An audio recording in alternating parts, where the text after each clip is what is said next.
नमस्कार. श्री स्वामी समर्थ सर्वांना. बघा 2 ते 3 दिवसांनी अगदी जवळ घटस्थापनाही आलेली आहे.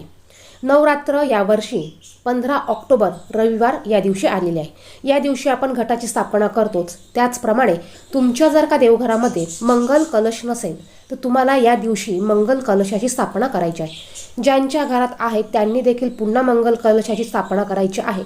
आणि ज्यांच्या देवघरामध्ये अशा पद्धतीचा मंगल कलश नसेल त्यांनी देखील आपल्या कुलस्वामिनीच्या नावाने आपल्या देवघरामध्ये मंगल कलशाची स्थापना करायची आहे.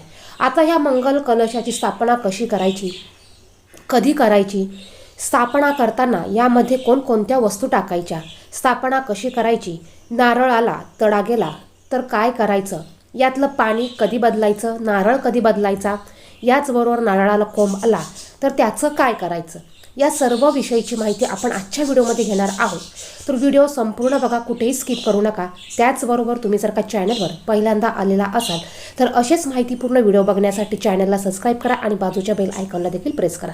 चला तर मग आजच्या या सुंदर अशा व्हिडिओला सुरुवात करूया. कोणत्याही पूजेत वापरला जाणारा मंगल कलश हा समुद्र मंथनात निघालेल्या अमृताच्या भांड्यासमान मानला जातो.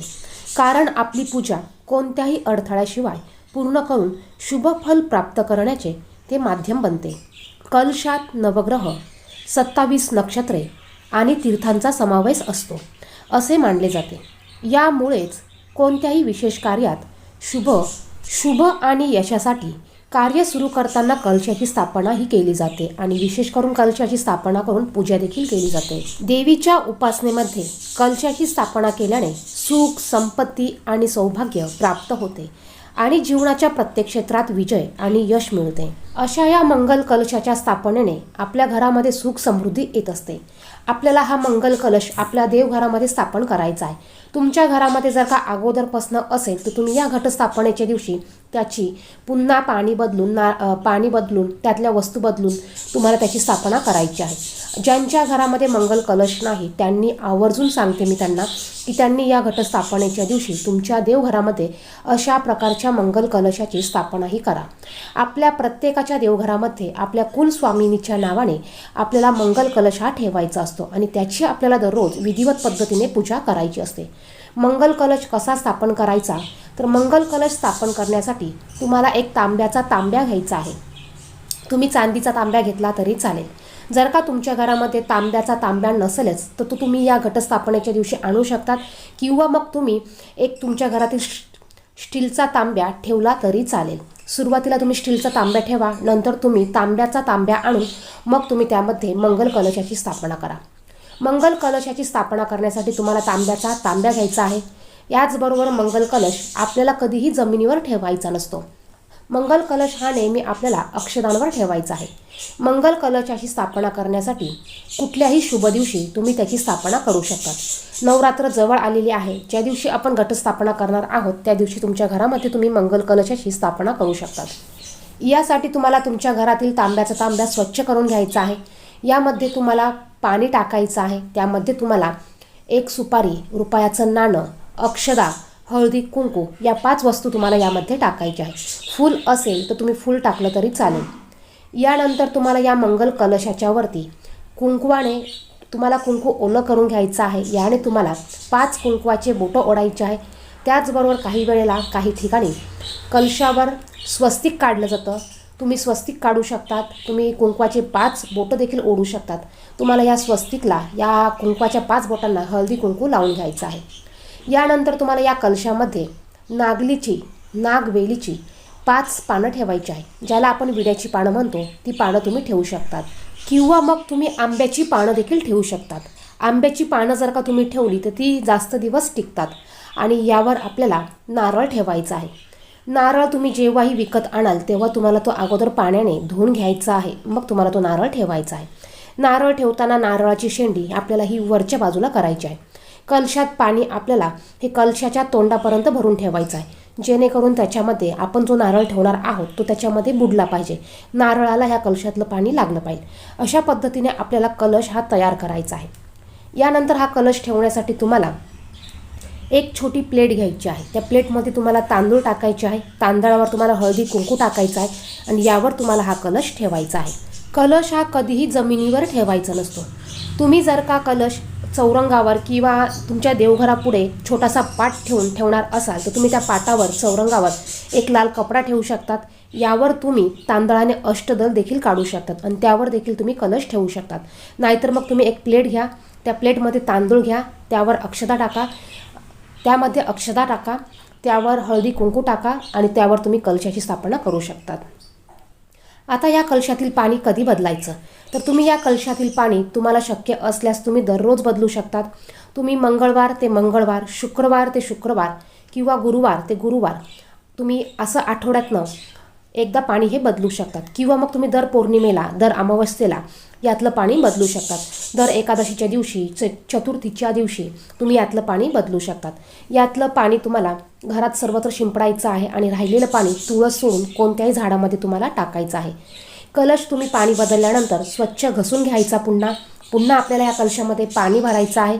पुन्हा आपल्याला आपण ज्या अगोदर वस्तू टाकलेल्या आहेत, 1 रुपयाचं नाणं आणि सुपारी, आपल्याला पुन्हा ह्याच वस्तू यामध्ये टाकायच्या. हळदी कुंकू अक्षता टाकायचे. पुन्हा आपल्याला नागलीची पानं किंवा आंब्याची पानं ठेवायची आणि त्यावर पुन्हा आपल्याला हा नारळ ठेवायचा आहे. तर अशा पद्धतीने तुम्ही यातलं पाणी, यातल्या गोष्टी बदलू शकतात. नारळ जेव्हा तुम्ही यावर ठेवणार आहात तेव्हा तुम्हाला तो नारळ पुन्हा तुम्हाला ओला करूनच ठेवायचा आहे. म्हणजे तुम्हाला नारळाला सुद्धा स्नान घालायचं आहे. तुम्हाला नारळ ओला करून पुन्हा ह्या तांब्यावर, कलशावर ठेवायचं आहे. आता ही पानं जर का लवकर खराब होत असेल तर तुम्ही ही पानं नाही ठेवली तरी सुद्धा चालू शकतं. जर का पानं यातली ठेवलेली खराब झाली, सुकली, तर ती तुम्हाला बदलायची आहे. तुम्हाला ती पानं तशीच 8-8 दिवस किंवा 15-15 दिवस ठेवायची नाही. तर यातली पानं सुकली की तुम्हाला ती बदलायची आहे, दुसरी पानं पुन्हा टाकायची आहे. आता नारळाला जर का तडा गेला तर काय करायचं? तुमच्या नारळाला जर का तडा गेला तर तो नारळ तुम्ही पाण्यामध्ये विसर्जित करू शकतात.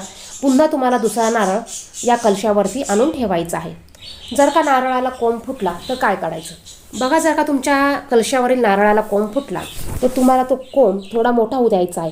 म्हणजे थोडंसं ते झाड तुम्हाला मोठं होऊ द्यायचं आहे आणि त्यानंतर हा नारळ तुम्हाला एखाद्या ठिकाणी किंवा शेतामध्ये तुम्हाला हा जमिनीमध्ये नारळ पुरायचा आहे. म्हणजे बघा, तिथे ह्या नारळाचं झाड उगेल. किंवा मग तुम्ही तुमच्या घरामध्ये कुंडीमध्ये हा नारळ मातीमध्ये लावू शकतात. किंवा तुमच्याकडे घराच्या बाहेर मोकळी जागा असेल तर तुम्ही तिथे जमिनीत लावू शकतात, जेणेकरून या नारळाचं झाड उगेल. बघा, हे नारळ म्हणजे आपल्या कुलदेवीचं प्रसाद स्वरूप एक प्रसाद असतो.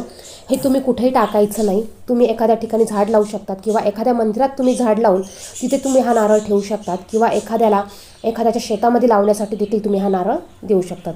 तर अशा पद्धतीने तुम्हाला हा नारळ कुठेही जमिनीमध्ये लावायचा आहे. तो तुम्हाला कुठेही असा टाकून द्यायचा नाही आहे.